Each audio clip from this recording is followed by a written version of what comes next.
Hi, my name is Kathryn Vinson. I am a sculptor.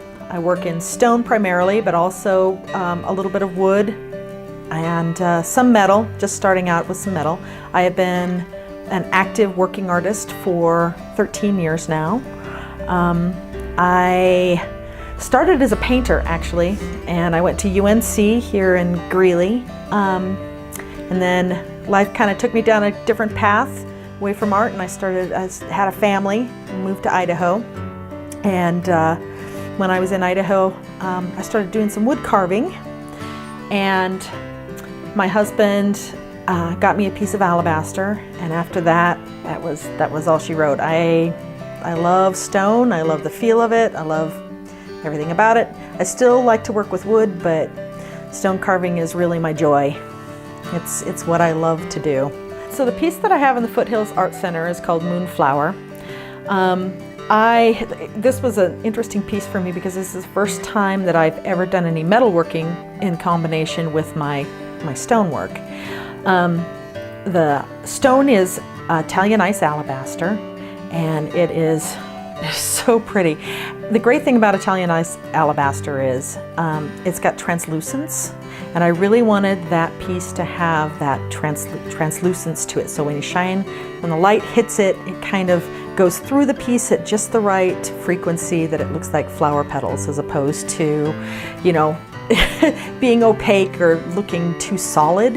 It has a little, that Italian ice has got just enough of that translucence to make it look thin, even though it's actually pretty hefty.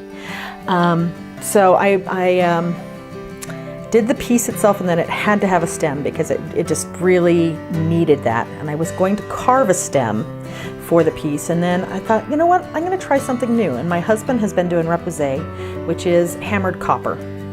And he kind of showed me how to do it, and then I just did it on my own. And it was my first time hammering out a piece of sculpture out of a solid sheet of copper.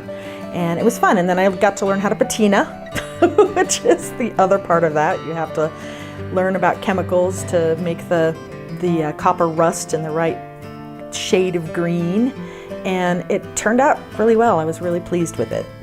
Each different type of stone has got its ups and downs, but stone itself, you got to realize that it's geological time. These things have their own little life. Alabaster is what I like to call a million-year hard water stain. Water flows over limestone, and it accumulates in layers, and it's from life. All of these stones that I do a lot of calcites, and most all of the calcites are, from shells, ancient seashells. If you look at some of the limestones that I have, you'll see tiny little seashells in each one of these.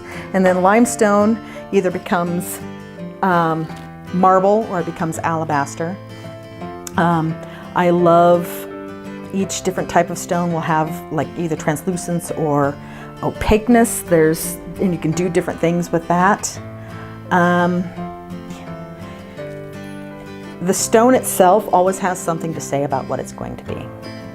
So if I have an idea in my mind of what this piece is going to start out with, it's always going to change halfway through the project, because the stone itself will have its own little say. There'll be a crack here, there'll be like a void here, or a seashell here, or something that I want to bring out in the stone over here.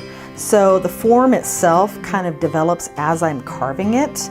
I don't generally do mock-ups with clay in advance because it doesn't allow it to grow on its own. It doesn't allow that kind of interplay with the material itself, because these are natural materials. I mean, wood is natural, but it's young. It still has a lot of things that it does after the fact. It bends, it curves, it cracks.